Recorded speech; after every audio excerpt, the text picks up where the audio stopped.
Morning, morning, morning. Yes, we're back with another episode, another rider. Today we have a very interesting guy all the way from Sweden.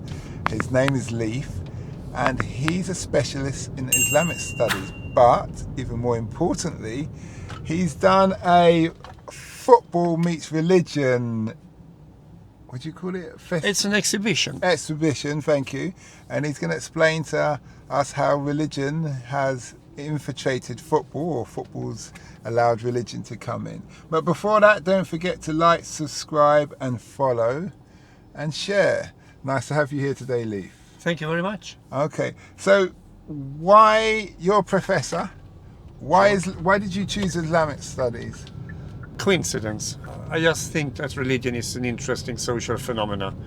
And one of the famous professors in my home country passed by me on the street one day, and he had read a paper I wrote about Afghanistan, and he said, "Why don't you come and become a PhD student?" And I did, and then since then this is what I've been doing for my life. What was the paper about on Afghanistan? I was on a contemporary development. This was kind of some years ago, so it was just after the Russians left Afghanistan. So Afghanistan was in the news as it is today, but a little bit for other purposes. Okay, that's good. So with a PhD, you write a dissertation. Yep. Tell us a bit about your dissertation. Well, the dissertation was about a relationship between Islam and modern science. So I wrote a thesis on what we can call 4 different positions on how to tackle the issue of Islam and modern science. So, believers may think that the earth was created by God, and others think it was created by other things. So there is always a need for religious persons to explain how we all come about as humans and as a planet. Mm-hmm. Okay. So you've come into this point where you're doing this expedition. Was it your idea? Did someone bring it to you? Was it something you noticed? I think it was my own idea, in the sense that I'm a dedicated follower of football universally. So I have been thinking a lot about the fact that you see players expressing religion either on the pitch or in interviews, or you can read about players who have become religious or converted to one or the other religion. So I think this has been a trend that has developed over the years, especially since mid-1990s. Now it's exploding. So I thought, and then I couldn't find much written about it. So I thought, let's begin with an exhibition. Okay. So when you say how they're expressing their religion, can you give an examples how? Well, if you take the most famous example, it will be probably Mo Salah in Liverpool. So when he scores a goal, you can always see that the other players gives him some space, and for him to prostrate on the pitch. He's like prostrating in the same way as Muslims prostrate in the mosque, and that's I think an expression where he wants to celebrate the goal, but also thank God for the fact that he is such a wonderful football player. Okay. And that's interesting, because that must mean that he's actually had a word with his team to say, please don't jump on me.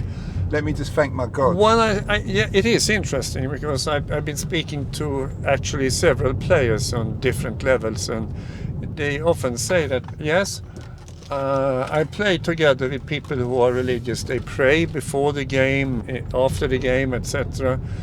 But I don't really care, they say, as long as they are good footballers. So if they are good footballers, they apparently are given the space. Mm-hmm. Is it hard to get in touch with these players so you can interview them? Super difficult. It's unbelievably difficult how many people you have to talk to before you get 20 minutes of the time of a Premier League player. Especially if they don't know you, they are a little bit suspicious. The word religion is always carrying some kind of, people become suspicious sometimes. The PR, so the public relations place, they just go, what are you doing? The agent, and they think that if they speak about these issues, which are also very private, it can be, a problem for the player himself. So that's been extremely difficult. But you've broken through because you've managed to speak to these people all the same. A few we have been able but that's through other contacts. So we have had contacts who have been, involved in the business of football, and they have helped us to get in touch with players. Any major teams, or just like? We have had a lot of help of people who have been close to Crystal Palace, and they have helped us to speak to one of the more famous players in Crystal Palace. Okay. So that's been our best experience. So thanks to everyone at Crystal Palace for helping us doing that. Okay, so it's been a positive thing since then. It has, but I mean, it's also about talking about football and religion in so many other. It's not only about the kind of the individual player. It's also about the history of the clubs who can be connected to religion. Did you know that Everton, Manchester City, Southampton are good examples of Premier League clubs that were started by Christian churches? Okay. So there are several examples in the 4 top flights of English football. But also, I mean, the connection between religion and football can be strong in other countries as well. We have been doing interviews with female footballers in Pakistan, where football is a gender issue, a very strong gender issue, and football becomes an avenue for women to get into university, to improve their lives. And so in that sense, they are inspired by religion, and the religious community is also supporting what they are doing. Okay, I suppose running around, exercising is a good thing. Well, So that's the conflict within religion. If you should devote yourself to watching or playing football, and there are Muslims and Christians who says you shouldn't, because it takes time off from religion. But that there are others who are saying exactly what you said. Yeah, that it's good for your physical exercise. Yeah, but also God has given you a vessel, a body, and you should look after it. Yeah. That would be my first argument, is that, wait a minute. Well, you're not alone in that argument. You've got to look after this body, then. No good. So how long is this exhibition on for? It's on from the 2nd of September until December this year. And it's in King's Cross where? Yep, Aga Khan Centre, King's Cross. The title of the exhibition is Football and Religion, Tales of Passion and Play. And so obviously Aga Khan's an Islamic organisation. How did they feel? How did they feel about it when you approached him? Well, I think I actually work for the Aga Khan University, which is part of what is called Aga Khan Development Network. And so they are happy. I mean, I think they actually brought me to London to work for them, to bring things like this into being, to take modern things that make, a little bit of a buzz and gives the organization some attention. We are dependent on donations, and so in that case it's important to be there and show things that are interesting to the public. It's very interesting what you've raised here, because I'm thinking about acting, where you've got a lot of the black Americans who always say, I thank God first, and then I thank the director and all of that, and then you've got boxing, mixed martial arts, where people would acknowledge their God. Especially like I think he's from Kyrgyzstan or something. I can't remember the name. He fought McGregor.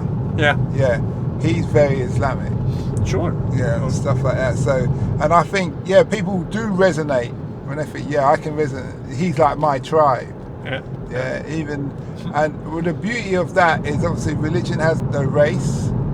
So where you've got somebody who may be a bit funny about someone else's culture or religion or what have you, but because they're doing well and they're acknowledging their religion, it's like hard to hate, to distinguish one from the other. It becomes a package, like the horse and the saddle. What have you learned about this whole Islamic religion and what you've been doing that you wish you knew when you started? That's a hard question. I think I've been always trying to make what is done from a scientific point of view to have a relevance or to be part of the public. So I give you another example from my life then. I did an exhibition in 2015, which was huge, or it was more than an exhibition. It was 48 hours of Syria. We took one city in the south of Sweden, and we did for the refugees from Syria who came to Sweden at the time in very high numbers. We did 48 hours of poetry reading, theater, music, but also academic discussions on what's going on in Syria. So I think the best thing I ever done is these things where I've done things where academia comes together with the public, with the ordinary, and there is no ivory tower anymore. It's just, people discussing important things in life. Okay, that's interesting. What would you say to your 16-year-old self? When I was 16, I don't think anyone thought that this guy will end up as a professor. Probably they would thought that I would end up in jail. Okay. The way I acted and what I did at the time. So I would probably have said, shape up, son, because I wasn't really the best of kids at the time. You're a big guy, though. Yeah. You're a big guy. But, yeah. If anybody, well, obviously you can't see him. He's like I said, he's little Swedish, so he's like Viking. He's a big, strong guy. I believe you're taller than me, aren't you? I'm not sure. Are you 6'3"?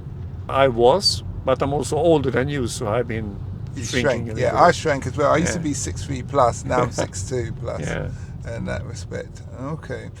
That's interesting, because just to get a bit of a background on you. So when did you start to get your life together, per se? So you said you teenager a bit. Yeah, I realized that I had to shape up and do something good with my life when I was around 22, 23. So I actually applied for university and started university when I was 23. So I was coming late to university. Just like me, I started when I was 23 as well. We're both adopted, both started uni when we were 23, both a bit wild when we were younger. Yeah. Okay, there we go, a bit more. Maybe we could be brothers. In that respect. Okay. It's interesting. So you started, you got into uni, and that's where you did straight away, you did the Islamic studies. Not really. It was history of religions. I mean, you study different religions, but also then sociology and language. I studied Arabic for many years. And so you speak Arabic? I would say I speak what is called modern standard Arabic. Mm-hmm. The Arabic of the newsreader in TV. I'm fairly good at Syrian Lebanese dialect. But there are many different dialects, so sometimes you don't understand what people say if they come from North Africa. They claim to speak Arabic, but it's a big difference between what is kind of the TV language and the ordinary language among people who are, living in a village, for instance. Yeah, that's funny, because there's a TV show, Italian TV show called Cremora. And you've seen it. Yeah. It's very, very good. It's based in Naples. And when I speak to Italian people about it, they say it's really good. But the funny thing is, because they speak so much broken Italian, it's like a slang, that they need the subtitles to understand it, even though they're Italian. Sure. And I was like, okay. Well, I think you could have the same dilemma if you take a farmer from northern Iraq and he meets a farmer from southern Algeria. They would have problems communicating, even if they claim to speak Arabic, both of them. Mm. So, what is it that attracted to you to the whole Islamic thing, or motivates you? I don't think it's very difficult to say yourself what motivated you when you analyze your own life story. But in this case, I think it was just a series of coincidences mixed with opportunities. So if you study topics like Arabic, you study Islamic studies, and you live in the southern part of Sweden, there are not that many jobs out there. So the academia itself become the kind of path for you where you can find a job. So I was offered jobs, and then I continued, and that's the way. And I always thought it's been a good choice. It's been a very interesting thing to study. Mm. So something that you begin to study it, but then it becomes your interest. So it becomes your life 24/7, basically. Going back to the football players, and we spoke about the managers or agents are quite nervous when they talk about the religion, but we know many players, as we've spoke about, acknowledge their belief in what have you. How does the teams, as in the manager teams, deal with that? Do they have prayer rooms in their facilities for them and all these kind of things to acknowledge? That's growing knowledge, I would say. So the football association of the football associations in Europe are now taking advice from religious leaders. They are taking advice on very practical matters like food, prayer rooms, as you mentioned, etc. So I think that's starting to grow. It's been in different countries for different time, but I think you can see that awareness is there. And I mean, if you take a comment by Pep Guardiola just recently, he said, when we look for a winger, for instance, we know that we can buy or we can choose from the best wingers that are out there on the market. At the same time, when we have that knowledge, we also have to look at the individual. So the individual becomes very important in a transaction between players today. So I think that the questions concerning this matter of religion is now also part of the thinking around if a player is going to move from one club to the other. Can we cater for him? Will he be happy in the new context? So I see a growing interest in football and religion. The practical matters, the food, the stuff, the Ramadan, that's solved easily. But now we are moving to another level. Because when I think of it, it's usually just Christians and Muslims who are high athletes. It's not like I don't know much about football, but I don't know if is there any like Jewish or Indian top players? Sure. You have players from, what you say, we call Asians, and Jewish players too, but they are not as many as players who are Muslims and Christians. Are they in the Premier League? There are examples, yes, but there is a discussion going on in the UK, and I read a report the other day. It was from 2005, but I think that the problem is still there, and the title of the report was "Asians Can Play Football." Trying to underline that they can play, but they are not playing. And I do think that football clubs today on the Premier League level are very much looking into how can we attract more Asians to go to and watch our games today, and how can Asians also become a recruiting ground for players to our clubs. So for instance, several clubs are now trying to make football more prominent in Pakistan. Pakistan, a country with 225 up to 300 people living there, but still an area not conquered by football in the same way as India or Europe or South America.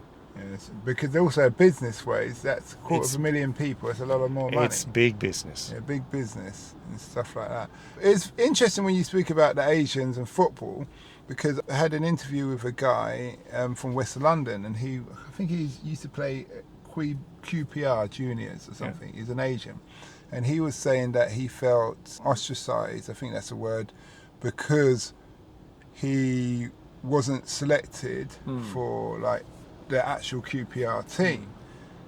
But I said to him, were you good enough? And he went, he said, I wasn't as physical. I said, yeah, because you've got to also consider your physique. As black people, we're seen as very physical, very robust in that kind of thing. So in sports we do very well. Where if your culture and all you do is focus on making money in business, and you're not really focusing on your health in that same way, and you're not necessarily genetically robust. But it's a hard life in that sense. Okay, on the top where you're successful, etc., it's always something you look upon, how much money they make, etc. But along the way there are many people who are dropping out, and I think it can be for many different reasons, very tough decisions and very tough realizations of the individual that I'm not good enough, for instance. When you realize that that's going to happen, and you have built your own entire life on the fact that I'm going to become a football star, then I think also then actually religion can play a role again. I think there are several good examples where young players who are becoming devout in any religion, when they do it, it becomes also a kind of a safety net. So it becomes something to hold on to if something goes bad, or if something is not, you're not as successful, your injuries, exactly. But also in success, something to hold on to ethically, for instance, when you are successful. Look upon how many of the rich and famous players who have their own charities, for instance, and who pay back to their local village in sub-Saharan Africa or at any other place in the world. Yeah. No, I see what you mean. He said, this Asian guy said, I asked him, he just said his parents never ever came to one of his football matches. And I said, that was probably the main issue there, because the coach is not seeing any supportive measure from your family. If they see a supportive measure from your family, they're going to take you more serious because they know it's less work. And they don't necessarily want to take the risk. If you're just, one time you don't turn up, there's no one to speak to say, where is he, what's going on? And he went, yeah, I see what you mean. Yeah.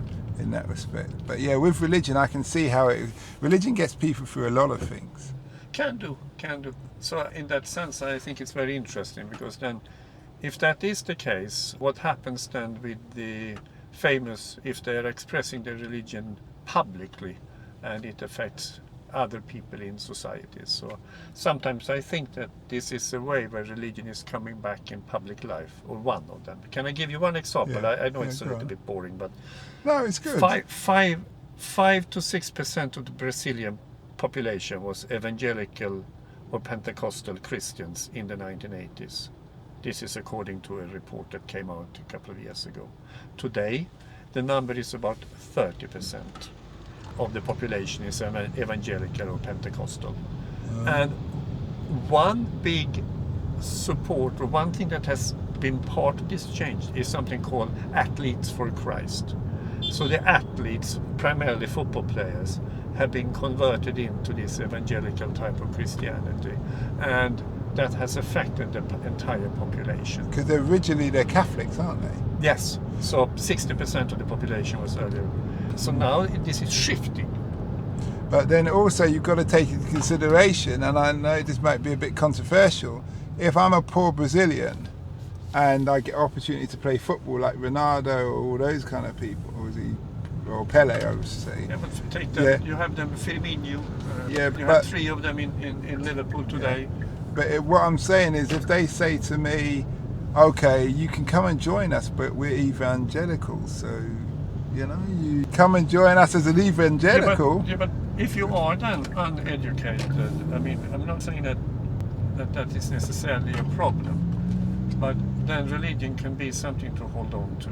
Yeah. Something from your childhood, something from your background, something you recognize. And with a move from sub-Saharan Africa or from Latin America to an unknown Europe and to an uncertain circumstances, sometimes without your family, at least in the first step, and then I think it becomes something as a strength in life. Yeah. So that can play a part, I mean, in the future as well, when this is expressed publicly. Yeah. What I was trying to say there was that if I'm a Catholic as a football player, and now I've been scouted by Footballers for Christ or the Anglicans, they may say, well, you can come and play for us, but you need to be Anglican. And I say, well, it's the same God, I'll change over. Do you see what I mean? If I'm poor. So that's why I was thinking maybe one of the reasons the numbers have increased, because they're the ones who are offering the money. It's still the same God, but it's just a different denomination. Well, I don't think they offer any money, but I think they've been very active when it comes to recruiting players for that type of Christianity, purposely. Okay, that's good. What does the future hold for you? For me? Yeah. Personally? Yeah. I'm just writing a book together with a couple of colleagues on this topic, and then I intend to write another one. And if that's successful, I'm actually going to stop working and just sit down and write another book. Okay. But that's going to be about Syria. Yeah, but you've had loads of experience with the Islamic world. Yeah. So you've been to a lot of these Islamic countries? Yeah, I've been traveling a lot. Yeah, I used to do that on the ships, and I used to do that with the military as well. But probably in a different light. You're more in a positive light, I would say, than what my experience has been. But yeah. And how do you see the football and religion ending up, or the path of it's going? Because we've acknowledged that they're intertwined and they've been embedded. How do you see that ending up? Well, as I see it now, I think it's very clear that the number of footballers who will express religion publicly is going to increase. And I'm interested to see if clubs is going to pick up on this and actively look for support from religious groups for their particular club. That might happen, and then you revert back and think about the club's history. So they were always, many of them were started by churches in the late 19th century. So maybe they will be more proud of that history. So I think the connection between clubs, footballers and religion will increase in the near future. And I think it will be very visible to people who are into football and watch football. Mm-hmm. Okay. Well, it's been great talking to you. Thank you. Remind people if they want to interview you or they want to get in contact with you, are you on social media that they can contact you? Oh, I'm easily found on LinkedIn and Facebook, and I'm happy to be part of any type of interview on this topic. Okay. People should come and visit the exhibition. Okay. So just can you say what's your Facebook handle? It's Leif Stenberg. So, and you spell it? Leif Stenberg. Not Steinberg, Stenberg. Do you want to spell the Stenberg? Two? Yeah, you. Stenberg. Okay then. Well, thanks a lot for that, and we wish you well. One last question I ask you is a bit off the mark, but if the world was standing in front of you, 7.5 billion people, and they wanted one sentence of advice from you, Leif, based on your life experience, what words of wisdom would you give? Take all the good opportunities that's offered to you. That's a good one. Well, thanks a lot for that, and we wish you well. Thank you. We hope that episode enhanced your life. We post an interview every day as well as vlogging on our social media channels. Don't forget to subscribe to get our latest episode.